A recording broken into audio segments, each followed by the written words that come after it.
The morning light in the biosphere dome always had that peculiar aquamarine quality.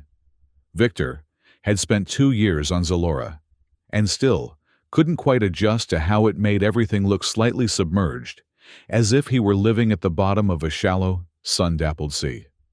The light filtered through the specially designed panels that kept the harsh radiation of Zalora's twin suns at bay, while allowing just enough warmth and illumination for the Earth plants to thrive. Victor moved through his morning routine with practiced efficiency. First, the monitoring of overnight oxygen levels, then inspecting the condensation collectors, and finally, cataloging any new growth in his experimental plots. All perfectly normal, perfectly predictable. The monotony had become a comfort of sorts. When the council had reassigned him to this remote outpost, it was meant as punishment. Ecological stabilization specialist sounded important on paper, but everyone in the field knew it was where careers went to die.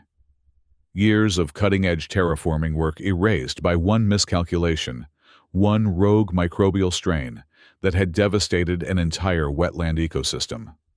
His colleagues had called it bad luck. The council had called it negligence. So here he was monitoring moss and lichen growth rates in a biosphere dome on the farthest edge of colonized space. The native Zaloran flora outside his dome was stunningly complex great forests of luminescent fungi and crystalline trees. But his job wasn't to study them. His job was to create a sustainable human habitat that wouldn't collapse the way his last project had. The solitude didn't bother him as much as it once had. Most days, Victor spoke to no one except the automated systems. The quarterly supply drone came and went without human pilots. His research reports were filed digitally and rarely merited a response beyond automated acknowledgments. Morning status report complete, announced the dome's AI in its characteristically flat tone. All parameters within acceptable ranges. "Thank you," Victor replied, the words echoing slightly in the empty common area. Speaking aloud was a habit he maintained deliberately, afraid that without it, he might forget how to form words with his mouth at all. He made himself a simple breakfast from his hydroponically grown vegetables and lab-cultured protein. As he ate, he reviewed today's tasks on his datapad. More of the same monitor, record, analyze, adjust. The great irony of his punishment was that he'd become extraordinarily good at preventing ecological collapse in miniature. His biosphere was by every metric thriving. After breakfast, he moved to the eastern quadrant, where his most recent experiment was underway, a variety of touch-sensitive plants that retracted when approached too rapidly, but extended their leaves toward slow, gentle movements. He called them the shy ones in his personal logs, though their official designation was ZE9234M. They weren't strictly necessary for the biosphere's function, but the council permitted tangential research as long as it didn't interfere with primary objectives. Victor noted how the plants recoiled slightly as he approached with his measuring tools. "Still nervous," he murmured. "You'll get used to me eventually." As the day wore on, the blue-green light gradually intensified, then softened again as Zalora's suns traced their paths across the alien sky. Victor completed his scheduled tasks and indulged in some personal reading, actual physical books he'd brought from Earth, their pages now slightly warped from the controlled humidity of the dome. After dinner, he performed his evening equipment check, stored his samples, and prepared for sleep. The dome dimmed automatically, simulating nightfall, although the ethereal glow of Zalora's native flora created a perpetual twilight outside the transparent sections. Bioluminescent moss clung to the crystal-like trees, casting ghostly blue patterns across the ground. Victor sometimes stood at the viewports before bed, watching the rippling light show. Tonight, he observed a small herd of hexapodal creatures, something like deer, but with iridescent scales instead of fur, moving cautiously through the strange forest. It was moments like these that reminded him why he'd become an ecological engineer in the first place. Life adapting and thriving in the most unexpected places was the closest thing to magic the universe had to offer. With that thought warming his mind, He retired to his sleeping quarters, sealed the door, as per safety protocols, and closed his eyes. Sleep came easily after years of physical labor and intellectual isolation. Victor's dreams were usually uneventful replays of his day's work, or memories of Earth from long ago. But tonight, something disturbed his rest. A sound, perhaps, or a shift in the dome's carefully regulated temperature. His body responded before his mind fully awakened, a holdover from military training required for all off-world colonization specialists. He was sitting upright, eyes open, heart racing, before he even registered what had roused him. There on the floor beside his bed was something that shouldn't be there. Someone. A huddled form motionless in the dim emergency lighting that rimmed the floor of his quarters. Victor froze his mind, struggling to process the impossibility. 2 years alone, and now. The figure was humanoid, small and thin, curled into a protective ball. As his eyes adjusted to the low light, Victor could make out more details. It was female with pale skin that had an almost silvery sheen to it. Her hair was colorless, like spun glass cascading over her face and shoulders. She wore a simple shift of some material he didn't recognize, and her bare arms and legs were marked with faint geometric patterns that might have been tattoos or natural pigmentation. Most disturbingly, a slender metal band encircled her neck, embedded with tiny lights that pulsed faintly in rhythm with what Victor assumed was her heartbeat. He reached slowly for the light control by his bed, increasing the illumination just enough to confirm what he was seeing. The figure didn't stir, though. Her breathing, slightly faster than human norm, remained steady. "Hello," he ventured, his voice hardly above a whisper. No response. Carefully, Victor slid from his bed, making sure to move slowly. He crouched a meter away from the figure, unwilling to approach any closer, until he understood what was happening. That's when he noticed the small metallic cylinder on the floor near his door. It hadn't been there when he'd gone to sleep. With one eye still on the unmoving figure, he retrieved the cylinder and examined it. It was a message container of the sort used for official council communications, rare enough that he'd only received 3 in his 2 years on Zalora. His hands shook slightly as he twisted it open, extracting the thin sheet of digital paper inside. The message unfurled, text appearing as it sensed his touch. To Ecological Specialist Victor Reeves, Zalora Outpost, ZL-17 from Zalora Planetary Council. In recognition of your recent achievements in stabilizing the northern continental biospheres and developing innovative adaptive botanical specimens, the Council is pleased to present you with a traditional Zaloran reward. The bearer of this message is now yours to command. This offering represents a significant diplomatic honor. The subject has been specially prepared to serve and will respond to your directives. No special accommodations are required beyond basic nutritional needs compatible with human dietary provisions. The Council anticipates your continued excellence in service to the colonization effort. This reward is non-transferable and non-refundable. All inquiries should be directed to the Cultural Exchange Division. Victor read the message 3 times before he could fully comprehend its meaning. A reward. A living being given to him like a trophy or a pet. The revulsion hit him so suddenly that he had to swallow hard against the urge to vomit. He knew, of course, that some alien cultures practiced forms of indentured servitude, but the Council had always maintained that humanity would not participate in such customs. What traditional Zaloran reward was this? In his 2 years here, he'd never once interacted with any sentient Zaloran natives. His eyes returned to the figure on his floor. She, if she, was even the appropriate pronoun, had yet to move or acknowledge his presence. Was she drugged, injured, terrified? Victor's mind raced with conflicting impulses. Protocol demanded he report this immediately to the Council Oversight Committee. But experience had taught him that the bureaucracy moved slowly, especially for someone with his tarnished reputation. And something about the phrasing of the message, non-refundable, suggested that objections would not be welcomed. Moreover, there was the immediate practical concern, a living being apparently delivered to his care, possibly in need of medical attention.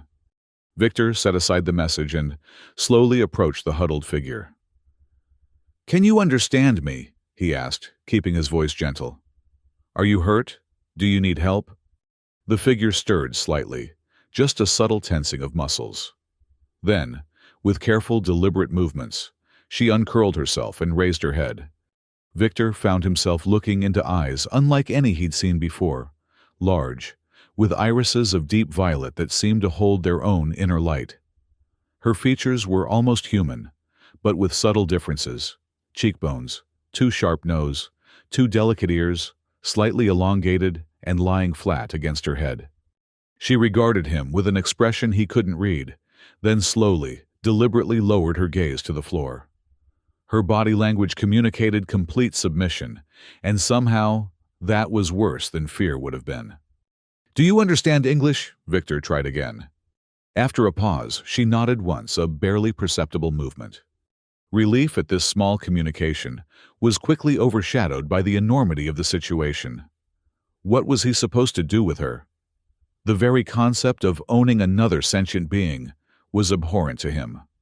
"My name is Victor," he said, tapping his chest. "Can you tell me your name?"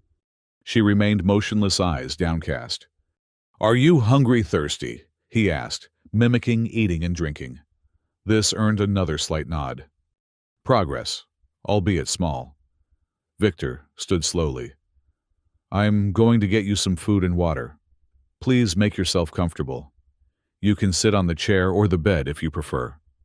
He gestured to the furniture, but she made no move to rise from the floor. In the small kitchenette adjacent to his sleeping quarters, Victor prepared a simple meal, a bowl of grain porridge with fruits, and a protein supplement foods unlikely to cause digestive issues for most humanoid species. He added a cup of filtered water and returned to find her exactly as he'd left her. He set the food and water on the floor, about a meter from where she knelt, then retreated to sit on the edge of his bed, deliberately giving her space. "Please eat if you're hungry," he said, miming the action again. For several long moments, she didn't move. Then, with the same deliberate slowness that characterized all her movements so far, she reached for the water, lifting it with both hands that trembled slightly. She sipped cautiously, then more eagerly. Victor watched her mind churning with questions and concerns. The message had said she was specially prepared to serve. What did that entail? Had she been conditioned, altered in some way? The collar around her neck certainly suggested some form of control. After she finished the water, she hesitantly reached for the porridge, eating with small, precise movements. "Good," Victor nodded encouragingly. "That's good. You need to keep up your strength." As she ate, he noticed more details about her appearance. What he had initially taken for silvery skin was actually a fine layer of almost microscopic scales, visible only when the light hit them at certain angles. The geometric patterns on her limbs seemed to shift subtly, like circuitry activating and deactivating. She was clearly not human, nor any species he recognized from the standard xenobiology databases. If she was native to Zalora, she represented a sentient species that had somehow escaped all official scientific documentation. When she finished eating, she carefully set the empty bowl and cup aside, then resumed her submissive posture, eyes lowered. "Thank you," Victor said, though he wasn't sure what he was thanking her for. It just felt necessary to acknowledge her cooperation. "We need to figure this situation out. I want to help you, but I need to understand more about you and how you came to be here." He gestured, vaguely aware of how inadequate words were in this moment. The collar on her neck pulsed more rapidly, and she raised her hands to touch it, the first truly autonomous gesture he'd seen from her. Her fingers traced the metal band, then she looked up at him with those luminous violet eyes and touched her throat. She opened her mouth as if to speak, but no sound emerged. Understanding dawned. "You can't speak?" Victor asked. She nodded. "Is it the collar? Does it prevent you from speaking?" Another nod, more emphatic this time. Victor's disgust with the reward system deepened. "I'd like to remove it," he said, miming the action of taking off the collar. Would that hurt you? For the first time, something like emotion crossed her features. Alarm, followed by resignation. She shook her head, then touched the collar again and made a sharp slicing motion across her throat. The implication was clear. Removing it would trigger something lethal. Okay, Victor said quickly, raising his hands in a calming gesture. We won't touch it, but there must be some way for you to communicate. He retrieved his datapad and opened a basic text application, then cautiously approached and set it on the floor within her reach. Can you write type? He asked, pantomiming the actions. She stared at the device for a long moment, then tentatively reached for it. Her fingers hovered over the surface without touching it, and again, that flash of emotion, fear perhaps, or apprehension. It's okay, Victor assured her. It's just for writing, to communicate. He picked it up, typed hello on the screen, then set it back down. Her hands trembled as she finally touched the device. She typed slowly, laboriously, clearly, unfamiliar with the technology. Not allowed appeared on the screen. Victor frowned. Using technology isn't allowed. She nodded, then typed, for you only. I'm giving you permission, Victor said firmly. In fact, I command you to communicate with me this way. The words tasted bitter in his mouth, but he suspected they might carry weight, given her conditioning. Something changed in her posture, a slight easing of tension. She typed again, still hesitant. What you want? Victor considered his response carefully. First, I want to know if you're hurt or ill in any way. Do you need medical attention? No hurt, she typed. Function normal. The clinical self-assessment made Victor's stomach turn. Good, that's good. Can you tell me your name? Her fingers froze above the screen. After a long pause, she typed, no name. You give name. Victor ran a hand through his hair, a nervous habit from childhood. You must have had a name before you were brought here. Removed, she typed and touched the collar again. The implications were horrifying. Not just physical restraint, but identity erasure. Victor took a deep breath, trying to control his mounting anger at whoever had done this to her. Would you like me to give you a temporary name, just so I have something to call you until we figure this out? After a moment's hesitation, she nodded. Victor considered. Naming her felt like an acceptance of ownership which he rejected completely. But refusing to give her even this small dignity seemed equally wrong. How about Sarah? He suggested, choosing the name of his favorite aunt, a kind woman who had always stood up for what was right. Just for now. You can change it anytime you want. She tested the name silently, her lips forming the shape of it. Then she typed, Sarah, acceptable. Good, Victor nodded. Now, Sarah, I need you to understand something important. I don't own you. I don't want to own you. That message, what it says about you being a reward, I don't accept that. You're a person, not a thing to be given away. Sarah's expression remained neutral, but her fingers hesitated over the screen before she typed, not understand, am reward, purpose to serve. Victor shook his head firmly. Not here. Not with me. I don't know what they told you or did to you, but in my home you are a guest, a visitor, not a servant, not a possession. She stared at him with those unnervingly luminous eyes, clearly struggling to process his words. Defective reward, she finally typed. No, Victor said quickly. You're not defective. The whole concept is wrong. Where I come from, people aren't given as rewards. It's wrong to own another person. Not person, she typed. Made for purpose. Victor felt a chill. Made you were created. Grown, she clarified. Designed, optimized. The revelation raised more questions than it answered. Was she some kind of artificially created being, a genetically engineered servant race? The ethical implications were staggering. Regardless of how you came to be, you're a thinking, feeling individual, Victor insisted. That makes you a person in my eyes. And I will treat you as one. Do you understand? Sarah studied him for so long that Victor began to wonder if she'd respond at all. Finally, she typed, "Try to understand."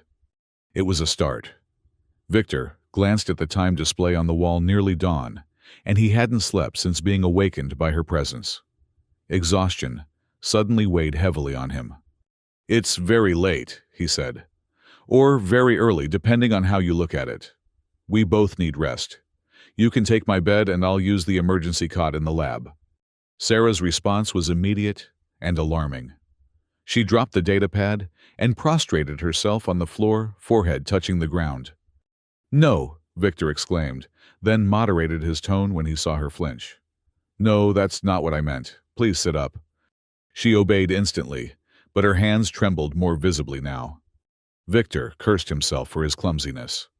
Of course, she would interpret, "You can take my bed," in the worst possible way, given what she'd likely been conditioned to expect. "I only meant for sleeping," he clarified gently. "You need proper rest, and the bed is more comfortable than the floor. I'll sleep in another room entirely. You'll have privacy, safety." Understanding dawned in her eyes, followed by what might have been confusion, or perhaps disbelief. She retrieved the datapad. "Alone allowed." "Yes," Victor assured her.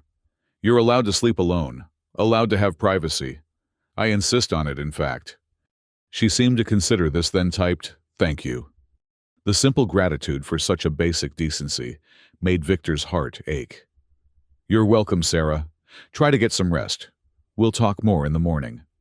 He showed her how to use the simple controls for the lights, and temperature assured her that the door would remain unlocked so she wouldn't feel trapped, and collected a few personal items before heading to the laboratory where the emergency cot was stored. As he settled onto the narrow, uncomfortable surface, Victor stared at the ceiling, mind racing. What was he going to do? The council clearly expected him to accept this reward, without question. To refuse it might jeopardize his already precarious position. But to participate in what amounted to slavery was unthinkable. And then there was Sarah herself. She had nowhere to go, no identity beyond what had been forced upon her. Even if he reported this violation of ethical standards, what would happen to her? Would she be reassigned, punished for failing to fulfill her purpose? Victor tossed and turned on the cot, sleep elusive despite his exhaustion. By the time the dome systems began the artificial dawn simulation, he had reached only one conclusion. Whatever happened next, he would not treat Sarah as property. He would help her find a way to freedom, whatever that might mean on this remote outpost, under the council's watchful eye. As light gradually filled the dome, illuminating the thriving ecosystem he had nurtured for 2 years, Victor rose and prepared to face a day unlike any other in his exile. Sarah was awake when he returned to his quarters, standing precisely where he had left her, as if she hadn't moved all night. The bed was undisturbed. "Did you sleep at all?" Victor asked, concerned. She shook her head slightly, then picked up the datapad he had left for her. "Not required," she typed. "Sleep is absolutely required," Victor countered. "All sentient beings need rest." "Different," she typed, then added, "can rest standing." Victor wasn't sure whether to believe her, but arguing seemed pointless. "Are you hungry?" A hesitation, then a nod. "Come with me to the kitchen," he suggested, gesturing toward the door. "I'll show you where everything is."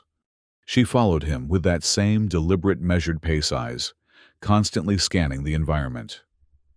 In the dome's main living area, the morning light cast everything in that distinctive aquamarine glow. Through the transparent ceiling panels, the alien sky of Zalora was visible, a dusky purple streaked with orange where the first sun was rising. Sarah stopped, her attention caught by the view above. For the first time, Victor saw genuine emotion on her face, wonder perhaps, or recognition. "Beautiful, isn't it?" he commented. She nodded, still gazing upward. In the kitchen, Victor showed her the food storage units, the preparation implements, and the recycling system. "You're welcome to eat whenever you're hungry," he told her. "No need to ask permission or wait for me." He prepared a simple breakfast for them both, synthesized protein cubes with fresh fruits from his garden plots. Sarah watched his movements intently, as if memorizing each action. They ate in silence, Sarah taking small, precise bites. Victor noticed she mirrored his eating pace exactly, stopping when he stopped, continuing when he did. After the meal, Victor faced the dilemma of how to proceed with his day. He had work responsibilities that couldn't be ignored, but leaving Sarah alone seemed wrong somehow. "I need to check on my plants," he explained. "Would you like to come with me, see the biosphere?" She nodded, and something like interest flickered in those luminous eyes. As they moved through the dome's different sections, Victor found himself explaining his work with more enthusiasm than he'd felt in months. It was strange how the presence of another being, even one who couldn't verbally respond, changed his perception of the place that had been both his prison and sanctuary. "This section is for food production," he narrated, as they entered a large chamber filled with orderly rows of vegetable plants. "And over here, these are medicinal herbs. This one can reduce fever. This one promotes sleep." Sarah observed everything with intense focus, occasionally reaching out as if to touch a leaf or flower, then withdrawing her hand before making contact. "It's okay," Victor encouraged. "You can touch them. Some of them respond to touch, actually." He demonstrated with a fern-like plant that curled its fronds away from his approaching finger. Sarah's eyes widened slightly. Cautiously, she extended her hand toward another frond, which similarly recoiled from her touch. The corners of her mouth turned up in what might have been the ghost of a smile. Encouraged, Victor led her to his favorite section, the experimental garden where his shy ones grew. "These are special," he explained. "Watch." He approached one of the plants quickly, and its leaves immediately contracted, folding inward protectively.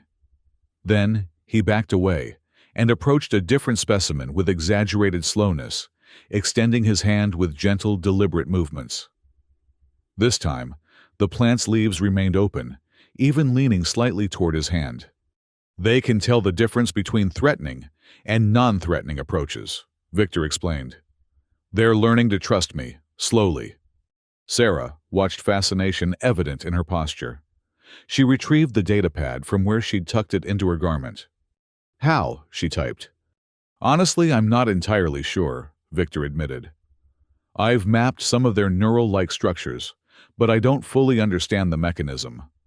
Plants on Earth can respond to touch, but nothing like this level of discrimination." Sarah approached one of the plants with the same deliberate slowness Victor had demonstrated. The leaf trembled slightly, but didn't retract. When her fingertip finally made contact with its surface, the plant remained still for a moment, then gradually curled its leaf around her finger, not retreating but embracing. Victor stared in amazement. "It's never done that before," he murmured. Sarah carefully withdrew her hand, and the plant slowly unfurled, returning to its original position. She typed, "It knows." "Knows what?" "Like me," she typed, made to respond. The comparison unsettled Victor, but he couldn't deny its aptness. Both the plant and Sarah had been conditioned to respond to certain stimuli in specific ways. The difference was that Sarah was clearly sentient, capable of understanding and potentially overriding her conditioning.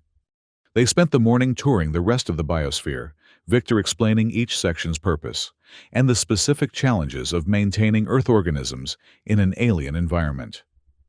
Sarah absorbed everything silently, occasionally typing brief questions that revealed a keen intelligence behind her passive demeanor. By midday, Victor noticed signs of fatigue in her movements. Despite her claim that sleep wasn't necessary, her body language told a different story. "Let's take a break," he suggested. "You should rest." She typed, "Function still adequate." "It's not about function," Victor said firmly. "It's about comfort. Taking care of yourself.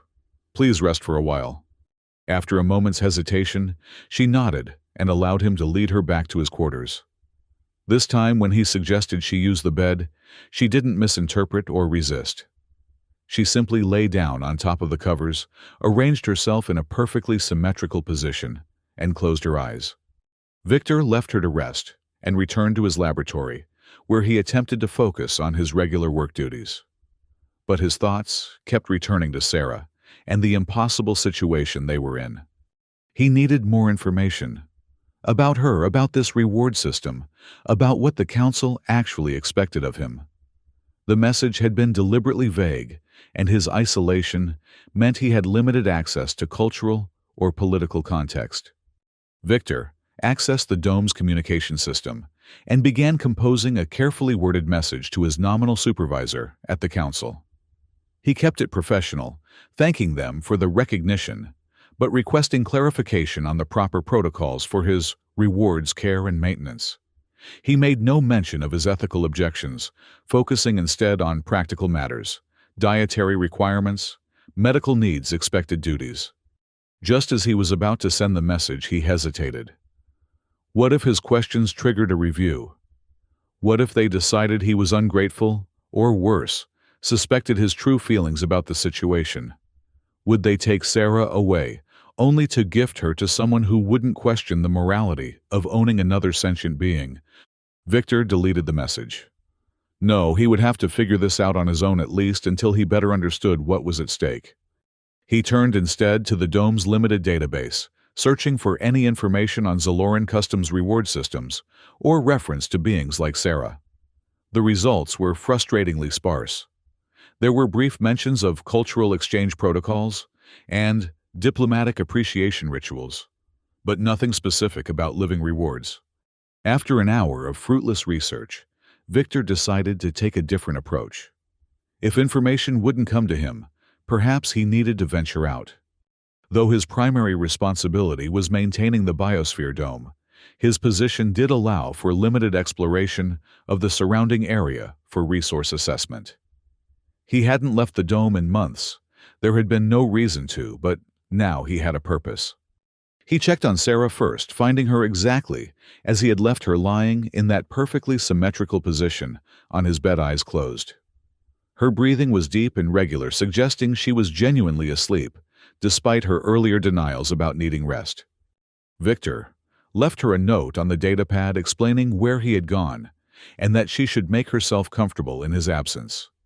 Then he gathered his exploration gear, environmental monitor, specimen collection kit, emergency beacon, and the small projectile weapon that all off-world personnel were issued but rarely needed to use. The airlock cycled, and Victor stepped out onto the surface of Zalora for the first time in nearly 4 months. The air was thinner than Earth's, but breathable without supplementation for short periods. It smelled strange, metallic, with undertones of something like cinnamon. The ground beneath his boots was covered in a carpet of what appeared to be moss, but was actually a colony organism of interconnected microfilaments, each tipped with tiny, bioluminescent nodes. Victor set out toward a ridge about 1 kilometer from the dome, moving carefully to minimize his impact on the native ecosystem.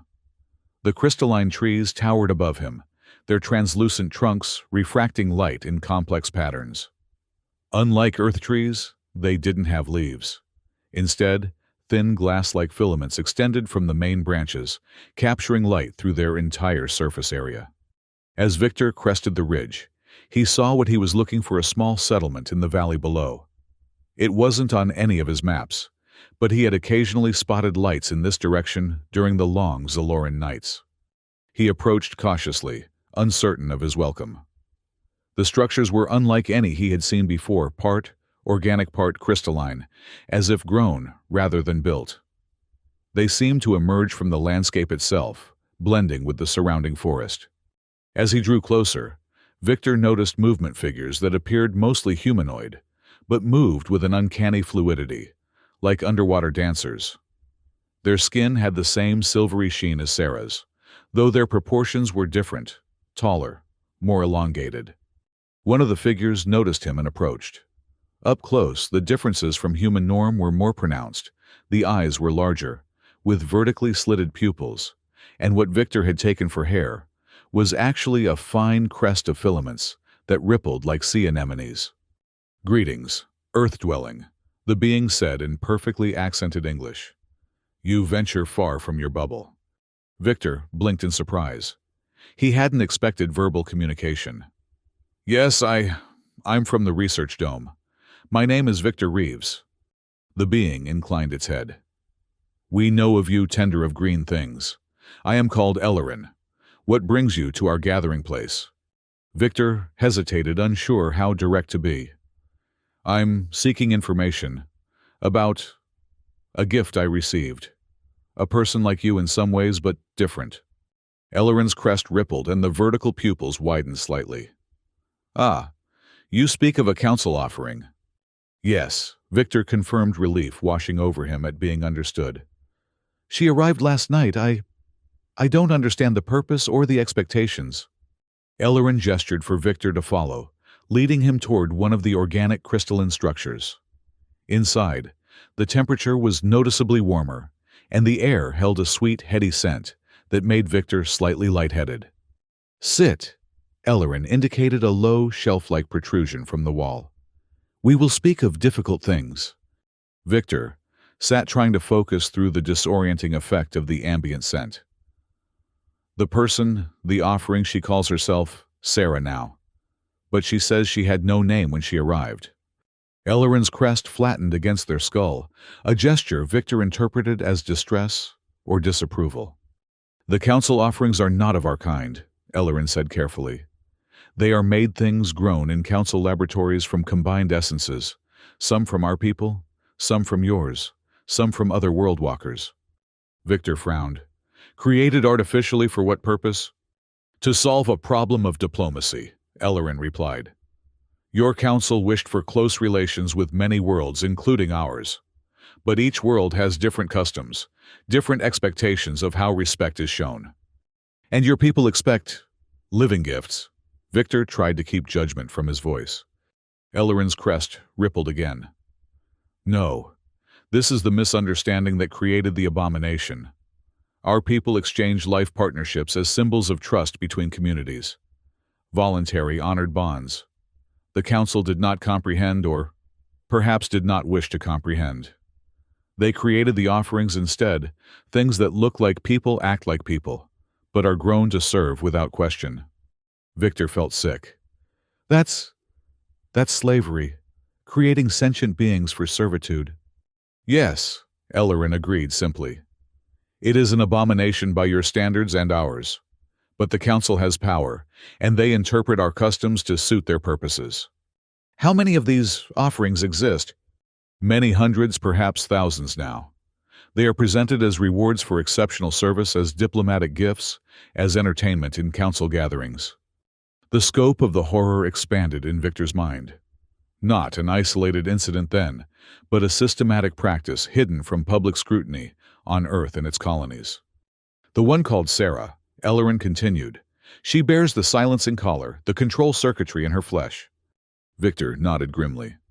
These can be removed, but not easily, and not without risk. The collars are linked to vital systems. Crude tampering causes death. She indicated as much, Victor said. Is there any safe way to free her? Elloren was silent for a moment, crest undulating slowly. There are those among us who have studied the council's methods, who have helped some offerings escape their bonds. But such actions are dangerous. The council does not look kindly on the theft of what they consider property. I'm not concerned about myself, Victor said firmly. Only about helping her. Your concern does you honor, Elloren said. But consider carefully. An offering who escapes becomes a fugitive. Where would she go? How would she live? And your punishment would be severe. Permanent exile if you were fortunate. The warnings were sobering, but Victor had already decided he couldn't participate in Sarah's enslavement, regardless of the consequences. Can you at least tell me how to help her adjust? How to undo some of the conditioning they've subjected her to? Elloren's expression shifted to something like approval. That we can assist with. The first step is to never command. Suggest, request, but do not order. Each command reinforces the control pathways in their modified minds. I've been trying to avoid that, Victor said. But it's difficult when she expects it. Yes. The second step is to create safety for independence. Small choices at first, food preferences, activity options. The offerings are conditioned to believe independent thought is painful or forbidden. You must show that the opposite is true. And the collar, the communication restrictions. For this, you would need specialized tools and knowledge. I can connect you with someone who might help, but not today. Such arrangements require discretion and planning." Victor nodded his understanding. "Thank you, Ellerin. You've given me much to think about." One more thing. Earth-dwelling," Ellerin said as Victor rose to leave. "Be vigilant. The Council monitors their offerings. They will know if you deviate too far from expected behaviors." With that ominous warning, Victor took his leave, mind churning with new information and growing resolve. The walk back to the dome seemed longer, weighted by the responsibility of what he now knew. When he returned, he found Sarah awake and standing by the viewport, gazing out at the Zaloran landscape. She turned at his entrance, and he was struck by a subtle change in her demeanor, a slightly more natural posture, less rigidly controlled. She picked up the datapad. "Where?" she typed. "I went to a nearby settlement," Victor answered honestly. "I wanted to learn more about your situation, about how I can help you." Sarah's eyes widened slightly. "Help how?" Victor considered Ellerin's advice. No commands, only suggestions and opportunities for choice. "I'd like us to be friends, Sarah," he said carefully. "Not owner and possession. I'd like to help you recover whatever was taken from you. Your voice, your freedom of choice, your identity. If you want that." She stared at him for a long moment, those luminous eyes searching his face as if looking for deception. Finally, she typed, "Dangerous." "Yes," Victor acknowledged. "For both of us potentially. But worth it, I think. No one should own another person." "Not person," she typed again, but with less certainty than before. "You are," Victor insisted gently. "You think. You feel. You make decisions, even small ones. That makes you a person regardless of how you came to exist." Sarah's fingers hovered over the datapad, trembling slightly. At last, she typed, "Want to believe." It was a beginning, a small crack in the conditioning that had shaped her existence. Victor felt a surge of hope, tempered by the enormity of the task ahead. "Let's start simply," he suggested. "Would you like to go outside, feel the Zaloran air, see the forest up close?" Her response was immediate, yes. Victor smiled, heart lightening at her enthusiasm. "Then that's what we'll do. I'll show you my favorite places." He outfitted her with a lightweight environmental suit, modified from his spare gear. It was too large for her slender frame, but functional enough for a short excursion. He explained the basics of Zaloran ecology as they prepared the atmospheric composition, the strange properties of the native flora, the few safety precautions they needed to observe.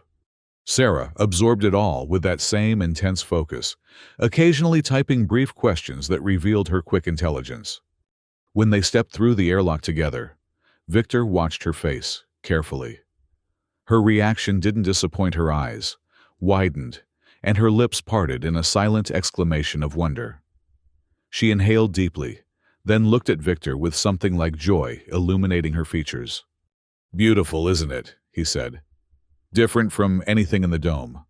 She nodded emphatically, then knelt to examine the bioluminescent moss beneath their feet. Her fingers hovered just above its surface, not quite touching, as if savoring the anticipation of contact. When she finally allowed her fingertips to brush the delicate filaments, they responded by glowing more brightly, creating a rippling pattern of light that spread outward from the point of contact. Sarah looked up at Victor, genuine amazement in her expression. "It's responding to your bioelectrical field," he explained. "All Zaloran organisms are highly sensitive to electrical impulses. The patterns are unique to each individual, like a signature or fingerprint." She stood and explored further, moving with increasing confidence through the alien landscape. Victor followed, offering occasional information, but mostly allowing her to discover on her own. This was exactly what Ellerin had advised, creating opportunities for independent action and discovery. They ventured into the crystalline forest, where the tree-like structures towered overhead, refracting the late afternoon light into prismatic patterns across the ground. Sarah seemed particularly drawn to these formations, running her hands lightly over their smooth surfaces, watching the light shift and dance with her movements. Victor led her to a small clearing, where a cluster of what appeared to be flowers grew. Unlike the crystalline trees, these were soft organic structures with delicate translucent petals that pulsed with an inner luminescence. "These are called dreamer's blossoms by the locals," Victor explained. "They're one of the few Zaloran plants that resemble earth flowers in form and function." Sarah crouched beside the cluster, observing them with rapt attention. She pointed to her datapad, which she had brought along. "You grow these," she typed. "No," Victor replied. "They're native to Zalora. My mandate only covers Earth species in the dome. I'm not supposed to interfere with the local ecosystem." Sarah considered this, then typed, "Why not both inside and outside together?" The question was surprisingly insightful. Victor had often wondered the same thing, but council protocols were strict about maintaining separation between Earth ecosystems and alien environments. "It's complicated," he said. "There's always risk when introducing species to new environments. Look at Earth's history. Invasive species have caused enormous damage. The Council is cautious about repeating those mistakes on other worlds." Sarah nodded her understanding, then typed something unexpected, "But you break rules for me." Victor was taken aback by her perceptiveness. "That's different. You're a person, not a species. The rules that apply to you are ethical, not ecological." She seemed to accept this distinction, turning her attention back to the dreamer's blossoms. After a moment, she typed, "They sing." Victor frowned. "Sing, I don't hear anything." Sarah touched her collar, then her ear, trying to convey something she couldn't easily type. She seemed frustrated by the limitation of text communication, and Victor shared her frustration. The collar wasn't just a symbol of ownership. It was a practical barrier to full expression. As the light began to fade, signaling the approach of Zalora's brief twilight period, before both suns set, completely, Victor suggested they return to the dome. Sarah nodded, though she cast a lingering look at the forest as they departed. Back inside the dome, Victor watched as Sarah carefully removed the environmental suit, her movements more natural and flowing than the rigid, measured gestures of the previous day. Already she was changing, reclaiming some part of herself that had been suppressed. "Are you hungry?" he asked. When she nodded, he added, "Would you like to help prepare the meal?" The offer of participation seemed to surprise her, but she nodded again, more enthusiastically. In the kitchen, Victor showed her his simple cooking routines. She proved to be a quick study, observing his techniques and replicating them with precise movements. There was something meditative about working together, silently communicating through gestures and shared purpose. They prepared a simple stew from Victor's hydroponically grown vegetables and lab-cultured protein, seasoned with herbs from his medicinal garden. As they ate, Victor described his work before Zalora, the ambitious terraforming projects, the cutting-edge research, the catastrophic failure that had led to his exile. "I was arrogant," he admitted. "Too confident in my models, too dismissive of anomalous data. When the microbial ecosystem collapsed, it took the entire wetland restoration project with it.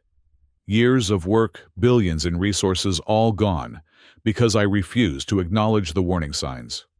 Sarah listened intently, her luminous eyes fixed on his face with what seemed like genuine empathy. "The Council could have terminated my contract entirely," Victor continued. "Send me back to Earth in disgrace. Instead, they sent me here far enough away to be forgotten with just enough responsibility to keep me occupied. A living ghost in the scientific community." He laughed without humor. "I suppose that makes us a well-matched pair. Both of us effectively erased from existence." Sarah reached for her datapad. "Not erased," she typed. "Still here." The simple statement hit Victor with unexpected force. She was right, of course. Exiled, diminished, but not eliminated. Still capable of meaningful work, meaningful connection. "You're wise, Sarah," he said softly. "Thank you for reminding me." After dinner, they settled in the common area. Victor retrieved a physical book from his small collection, a rare luxury in an age of digital texts. "Would you like me to read aloud?" he offered.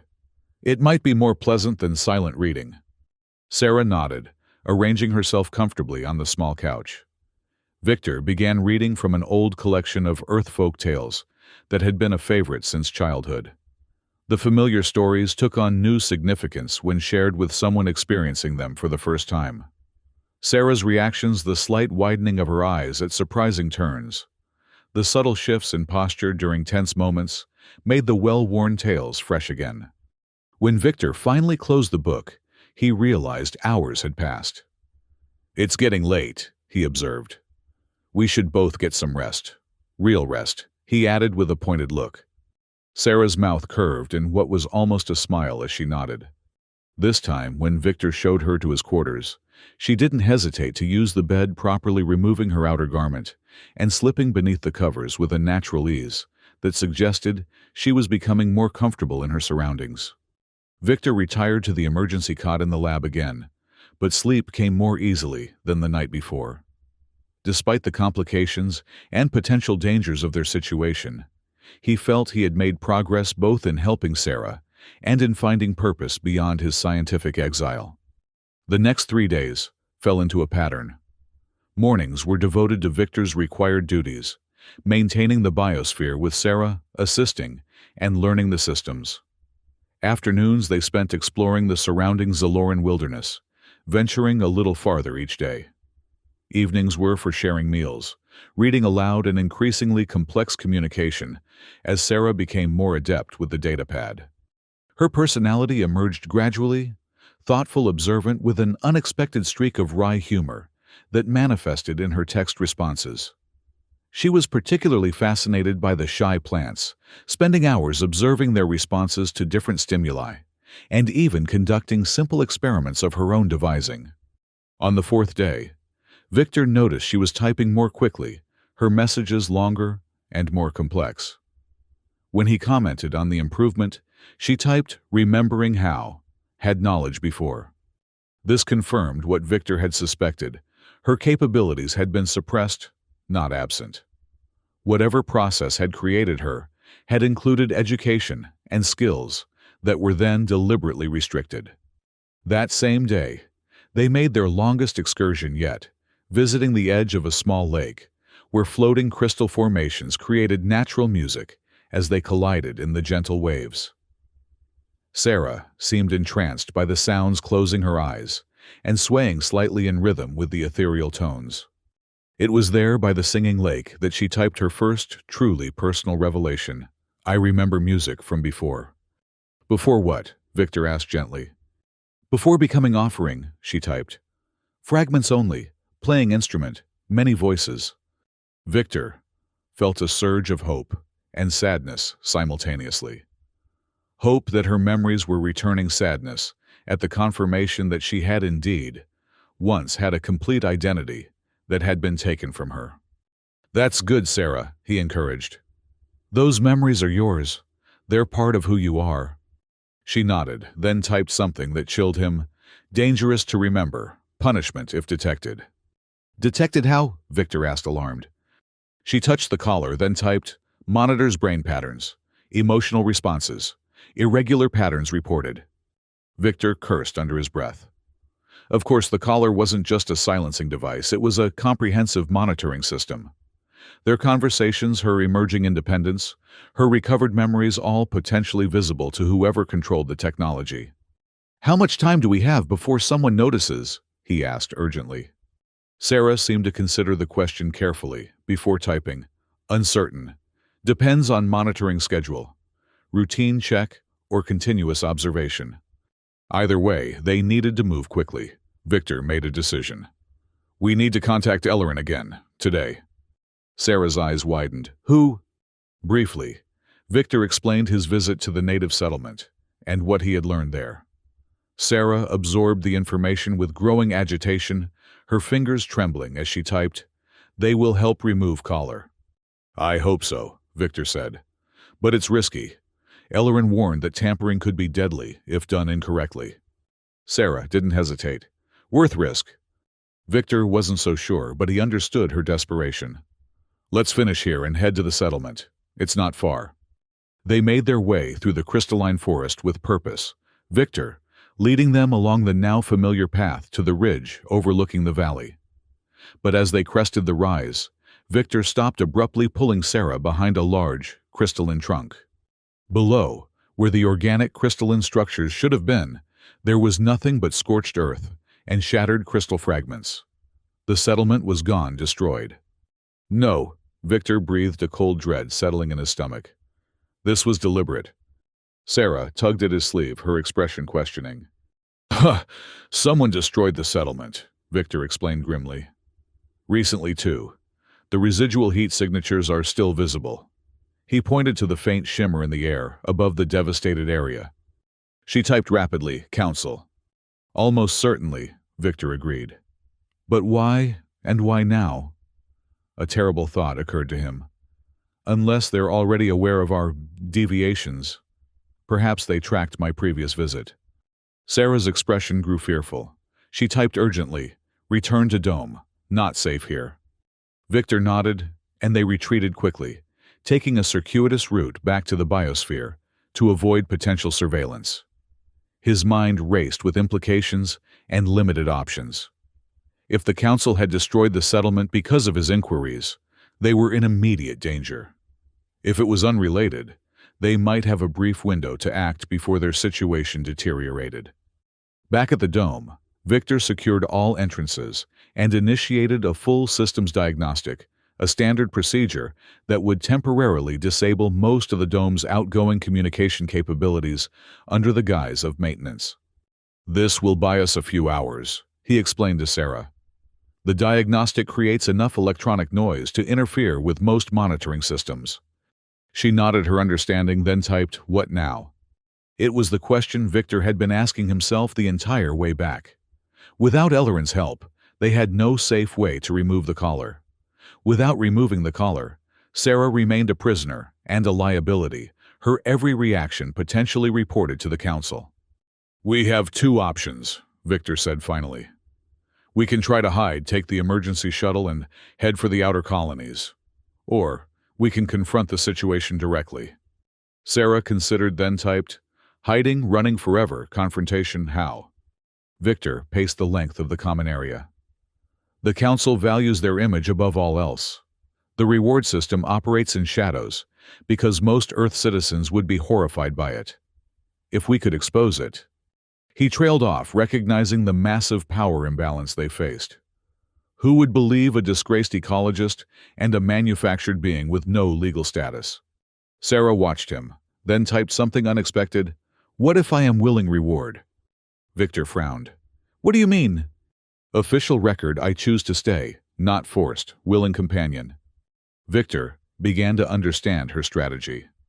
"You're suggesting we work within their system, pretend to comply while actually subverting it." She nodded emphatically, then typed, "Gives time, builds trust, find allies." It was clever, giving the Council exactly what they wanted on the surface, while quietly building toward freedom. But it required Sarah to continue playing the role of willing property, something Victor was reluctant to ask of her. "Are you sure?" he asked. "It means continuing to wear the collar to appear subservient. It could be months or years before we find a real solution." Her response was immediate and resolute. Freedom worth waiting for, not alone anymore. The simple declaration of solidarity brought a lump to Victor's throat. "All right," he agreed. "We'll do it your way. We'll play their game while looking for weaknesses in the system." Sarah's expression held something new, determination, perhaps even hope. She typed, "When they come, and they will let me speak." Victor nodded, understanding that she meant for him to allow her to take the lead when confronted by Council representatives. It was a risk, but she had more to lose, and potentially more insight into how the reward system functioned. "I trust you," he said simply. The diagnostic completed, and Victor reluctantly restored the Dome systems to normal operation.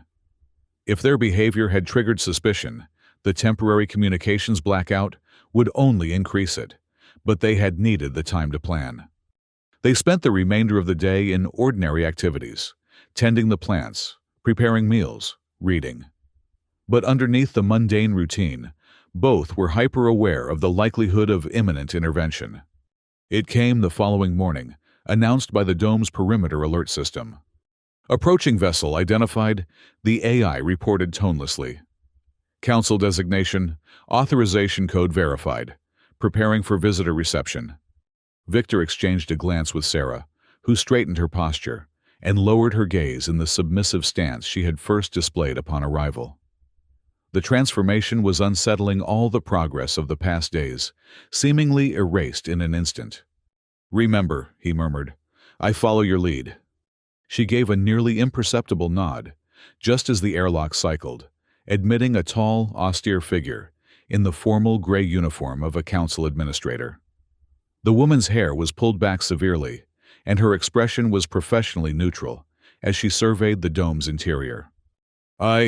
Specialist Reeves," she acknowledged with a curt nod. "I am Administrator Keller, Cultural Integration Division. I'm here to conduct a standard follow-up evaluation of your diplomatic reward." Victor inclined his head, matching her formal tone. "Administrator, this is unexpected. I wasn't aware of scheduled evaluations." "They are not announced in advance," Keller replied smoothly, "to ensure authentic assessment." Her gaze shifted to Sarah, who maintained her submissive posture, eyes downcast. Offering, Keller addressed her directly. "Approach for inspection." Sarah moved forward with that deliberate, measured pace Victor had first observed, positioning herself before the administrator with perfect stillness. Keller circled her slowly, examining the collar, checking something on a small device she removed from her pocket. "Designation, ZDR-287, she read. "Assigned to Specialist Victor Reeves 4 standard days ago. Neurological interface functioning within parameters." She turned to Victor. "Have you used the command protocols? The logs indicate minimal directive input." Victor chose his words carefully. "I've found direct commands largely unnecessary. She anticipates needs well." Keller's expression sharpened with interest. "Proactive service. That's unusual in early integration. You've established rapport quickly.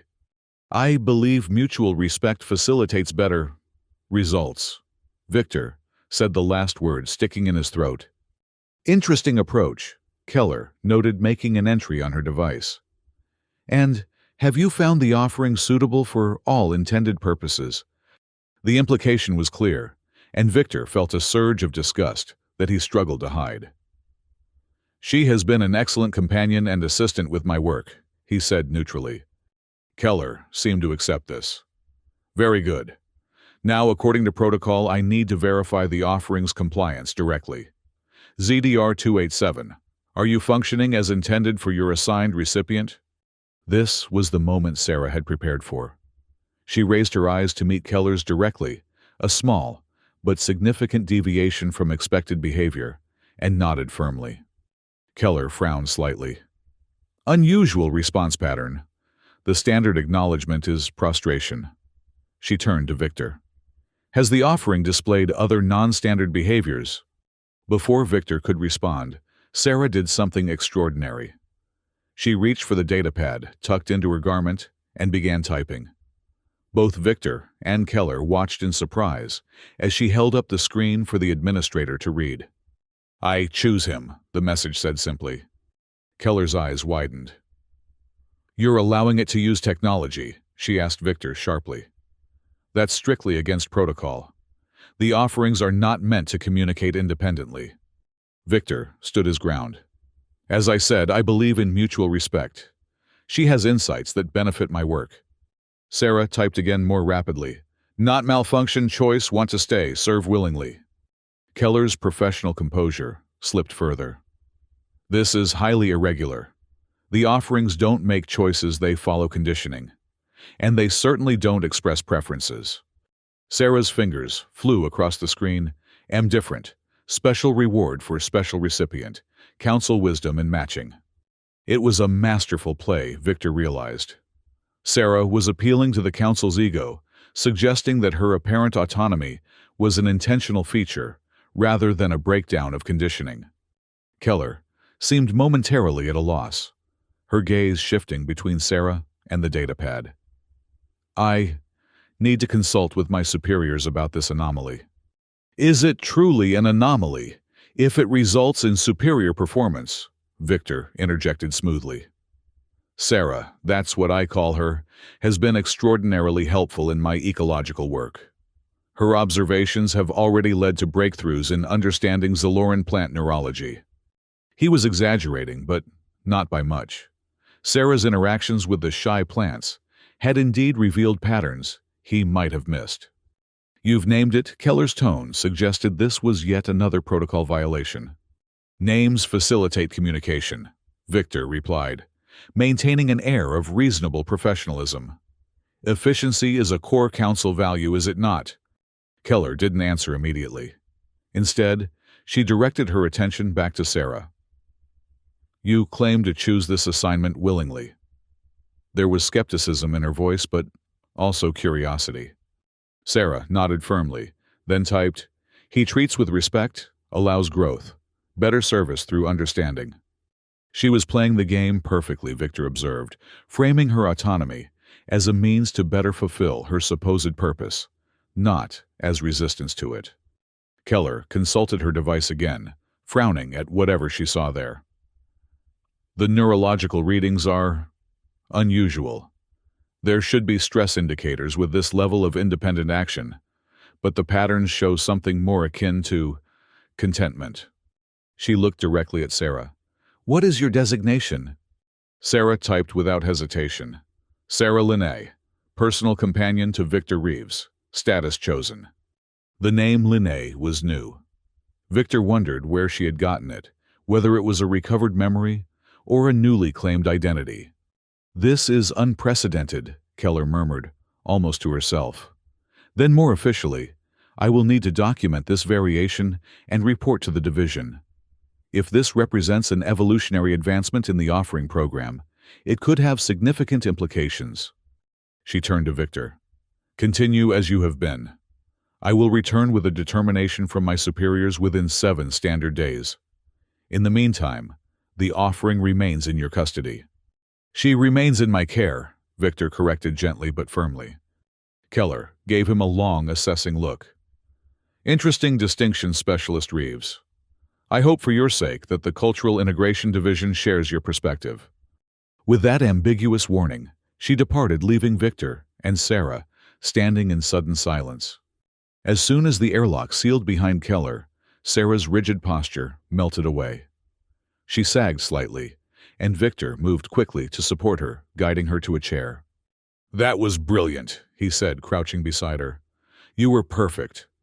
She managed a small smile, then typed, bought time, not victory. It's a start, Victor assured her.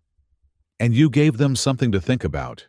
The idea that the offerings might function better with autonomy could create cracks in their system. Sarah nodded, then typed, Linnae was family name, remembered during meeting. Victor felt a surge of hope. That's wonderful, Sarah. Your memories are returning. Fragments only, she clarified. Glimpses, like dreams. Even fragments are valuable, Victor said. They're proof that you existed before they tried to erase you. They spent the rest of the day discussing possibilities and planning for Keller's return. It was clear they had a narrow window to establish a pattern of behavior that the Council might reluctantly accept Sarah autonomous, but ostensibly devoted to Victor's service. Victor, appreciative but respectful of what appeared to be a new, improved offering model. They also needed contingency plans.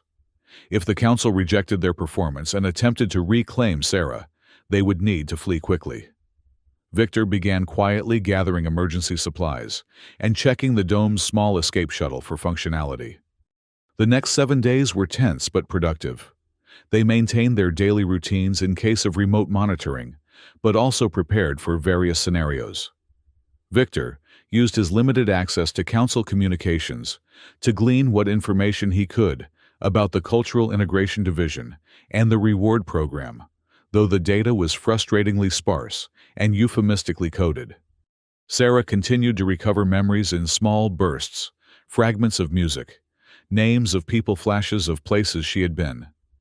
Each recollection seemed to strengthen her sense of self, her movements becoming more fluid and natural, her typed communications more complex and nuanced. On the sixth day, Victor made a decision he'd been contemplating since Keller's visit. He led Sarah to a section of the dome he rarely used, a small garden plot, originally intended for decorative earth flowers, but repurposed for additional food production when he arrived. "I want to try something," he explained. "The council assigned me to create a functional ecosystem focused on sustainability and practicality. Nothing frivolous or purely aesthetic." Sarah watched him curiously as he knelt and began clearing a small section of soil. "But beauty has its own function, doesn't it?" he continued. "It nourishes the spirit, reminds us why survival matters in the first place." From his pocket, he produced a small packet of seeds, bright red poppies completely useless from a practical perspective, shipped mistakenly in his last supply delivery and hidden away. "I'm going to plant these," Victor said. "Not because they provide food or medicine or oxygen, but simply because they're beautiful. A small act of rebellion, perhaps, but meaningful to me." Sarah knelt beside him, her expression intent. After a moment, she reached for the data pad. "Like me," she typed. "Not just function. Beauty and meaning, too." Victor smiled. "Exactly like you. We're more than our assigned purposes." Together, they planted the poppy seeds in the freshly turned soil, watering them carefully, and setting the environmental controls to optimal growing conditions. It was a simple act, but it felt significant, a declaration of values, a shared defiance. On the morning of the seventh day, the perimeter alert sounded again.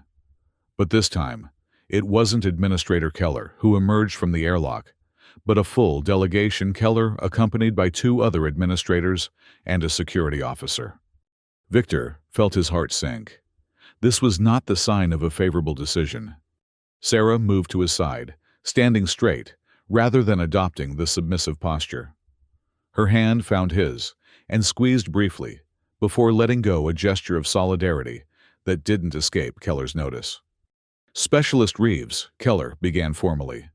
"The Cultural Integration Division has reviewed my report and reached a determination regarding offering ZDR 287. Victor inclined his head but remained silent, waiting. "The Council has determined that the offering's anomalous behavior represents a potential system flaw, rather than an evolutionary advancement. As such, the standard protocol requires reclamation for comprehensive evaluation and reconditioning." The words fell like stones in the quiet dome. Beside him, Victor felt Sarah go very still. "I must respectfully disagree with that assessment," Victor replied carefully. "What you perceive as a flaw has demonstrably improved both her functionality and my research outcomes." One of the other administrators, an older man with a cybernetic eye enhancement, stepped forward. "Our concern is not with immediate functionality, Specialist. It is with precedent and system integrity. If one offering develops autonomy, others may follow. The implications for the reward program would be problematic." The third administrator, a woman with elaborate facial markings that signified high council rank, added, "Moreover, our technical division has reviewed the neurological interface data. The caller's regulatory functions appear to be degrading. There is risk of complete conditioning failure." Victor fought to keep his expression neutral. "And that would be undesirable because Specialist Reeves," Keller interjected sharply, "the offerings are created with specific limitations for specific reasons. Without those limitations, they may become unstable, unpredictable, potentially dangerous." "Sarah has shown no signs of instability," Victor countered. "Quite the opposite. She's shown remarkable adaptability and intelligence." "The decision is not open to debate," the high-ranking woman stated flatly. "Security Officer Trent will take custody of ZDR 287 immediately. You will be issued a replacement within 30 standard days, pending evaluation of your suitability." The security officer, a burly man with the cold eyes of someone accustomed to enforcing unpleasant orders, moved forward. This was the moment of crisis they had prepared for, but Victor still felt woefully unprepared. If they resisted physically, they would be overwhelmed. If they fled, they would be hunted. If they surrendered, Sarah would be reconditioned, effectively destroyed, and rebuilt as a compliant servant. Before Victor could decide on a course of action, Sarah stepped forward. Her movements were fluid, confident, nothing like the measured, controlled gestures of an offering. She held the datapad before her like a shield. "I refuse," she had typed in large, bold characters. The delegation stared in collective shock. "Offerings cannot refuse," the cybernetic-eyed administrator stated, as if explaining a fundamental law of physics. "It's a biological impossibility." Sarah typed rapidly, holding up the screen after each message. "I am Sarah Linney. I choose my path. I stay with Victor." The security officer looked to Keller for instruction. "Ma'am, how should I proceed? The conditioning appears completely compromised." Keller seemed genuinely uncertain, her professional demeanor cracking. "I've never seen this level of autonomy. It shouldn't be possible with the neural limiters in place." The high-ranking woman stepped closer to Sarah, studying her with clinical interest. "Fascinating aberration. All the more reason for thorough examination. Officer Trent, secure the offering." The security officer moved forward, hand reaching for a restraint device at his belt. Victor stepped between him and Sarah, a decision made in an instant, without conscious thought.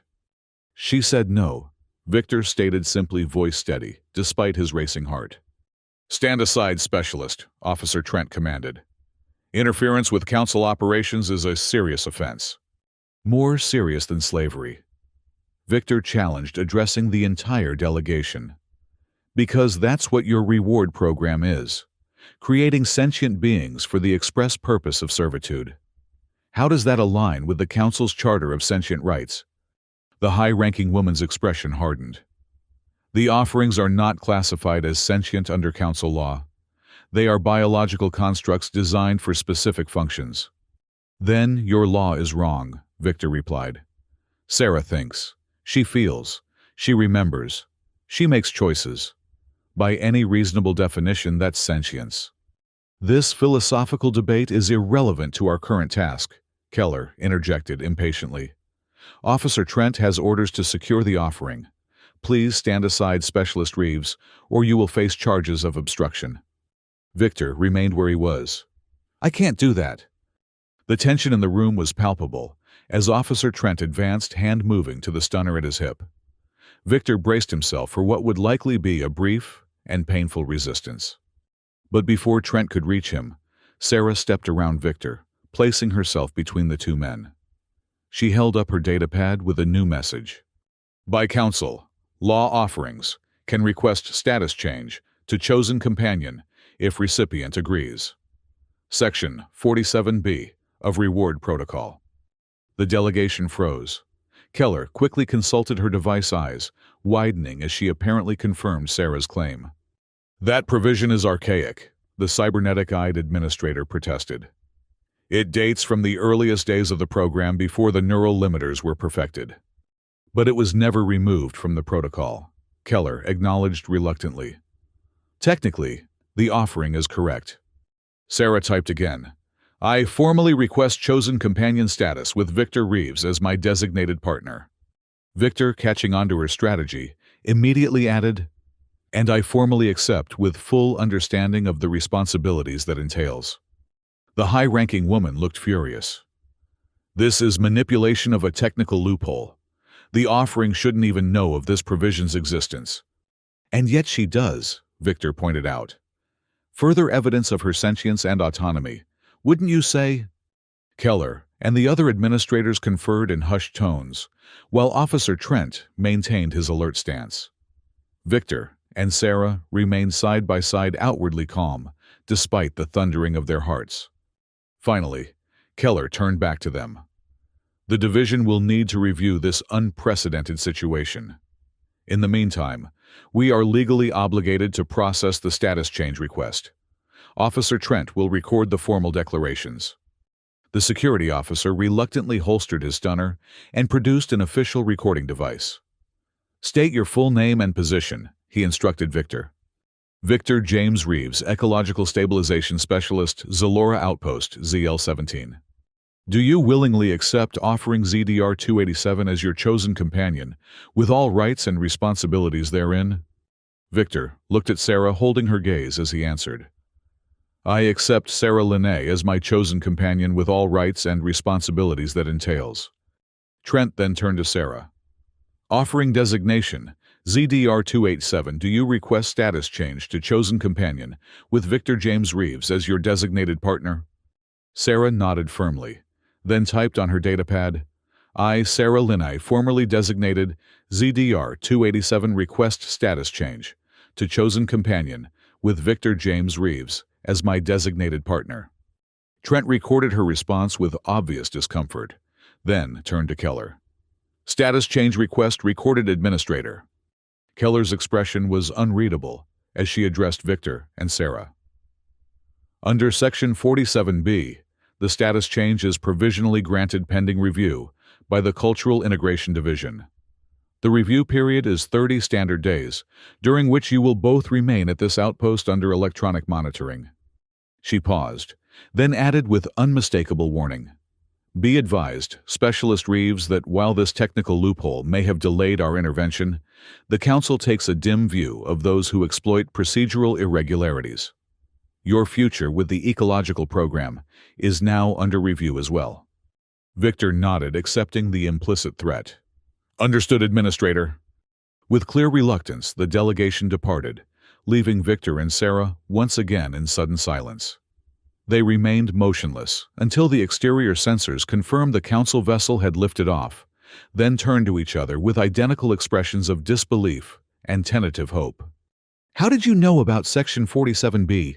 Victor asked in amazement. Sarah typed quickly, Caller database.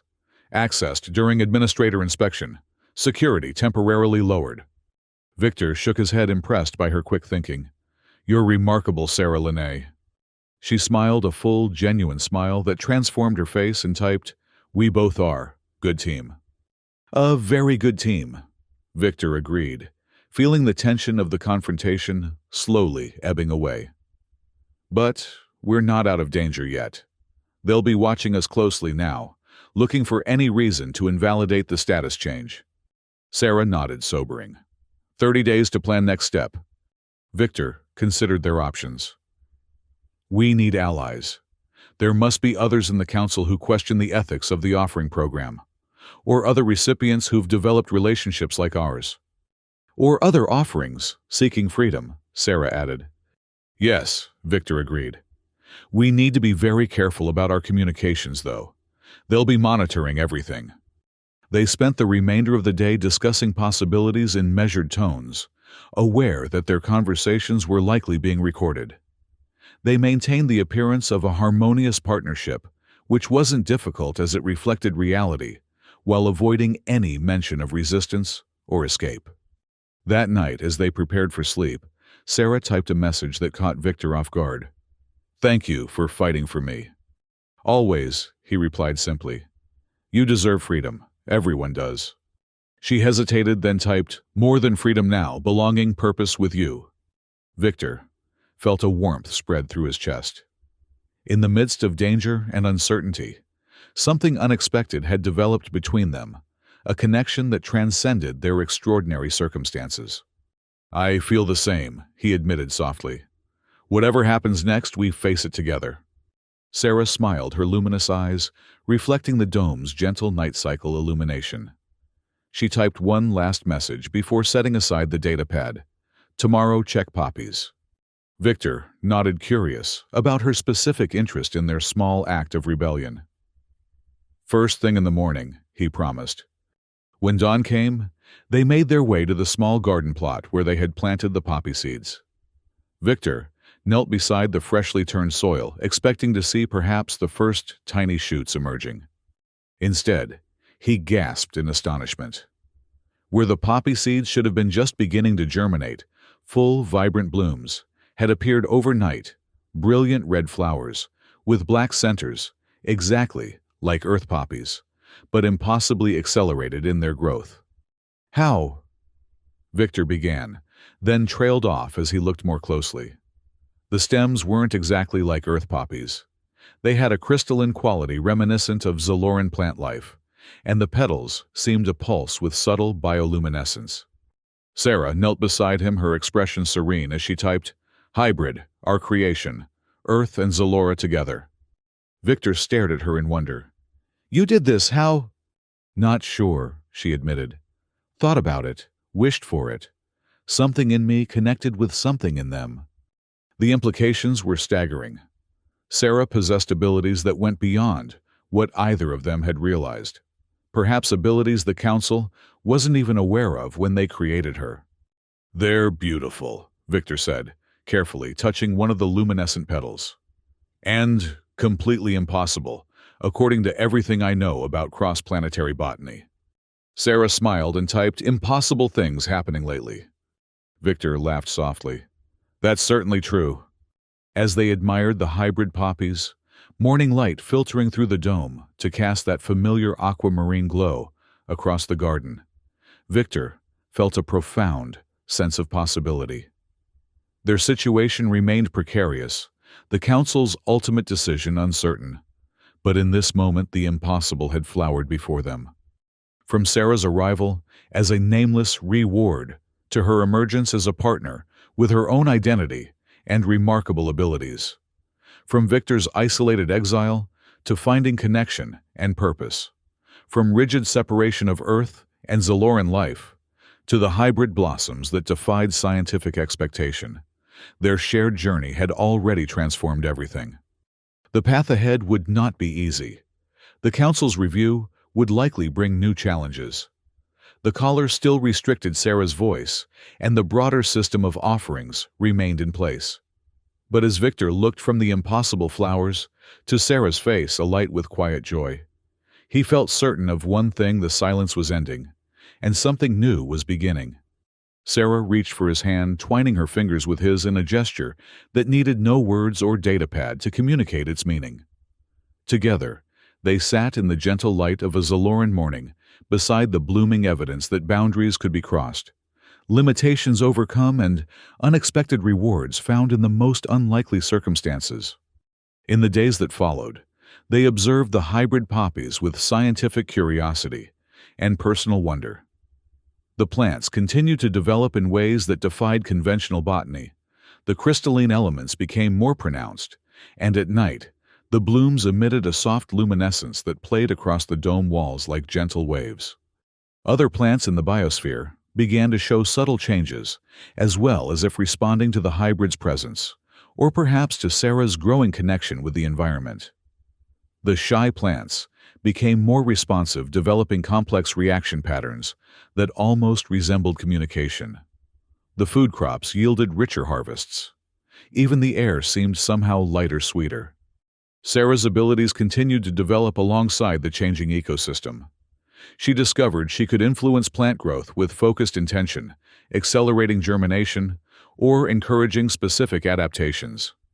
It wasn't control exactly, but a form of communion, a sharing of purpose between conscious being and semi-conscious flora. Victor documented everything with scientific precision, but kept the most remarkable observations in a separate encrypted log. If the Council discovered the full extent of Sarah's abilities, they would almost certainly reclaim her for study-chosen companion status, notwithstanding.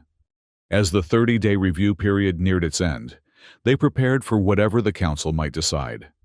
They had contingency plans for every scenario they could imagine, from full acceptance of their partnership to forcible separation. The emergency shuttle remained fueled and ready-packed with essential supplies. Underground contacts had been carefully established with sympathetic colonists on neighboring outposts. On the final evening before the Council's decision was due, Victor and Sarah stood together in their hybrid garden, which had expanded from a small plot to a vibrant tapestry of Earth and Zaloran species, growing in harmonious integration. "Whatever happens tomorrow," Victor said quietly, "know that these past weeks have been the most meaningful of my life." Sarah, who had become increasingly adept at communicating through expression and gesture even without her voice, met his gaze with eyes full of emotion. She reached for her datapad, which she now used more sparingly as their non-verbal understanding deepened. "I love you," she typed simply. Victor took her hand, feeling the warmth of her skin against his, the subtle pulse of her alien physiology syncing with his human rhythms. "I love you too, Sarah Linnae. Not as a reward or a companion or any council designation. I love you for who you are."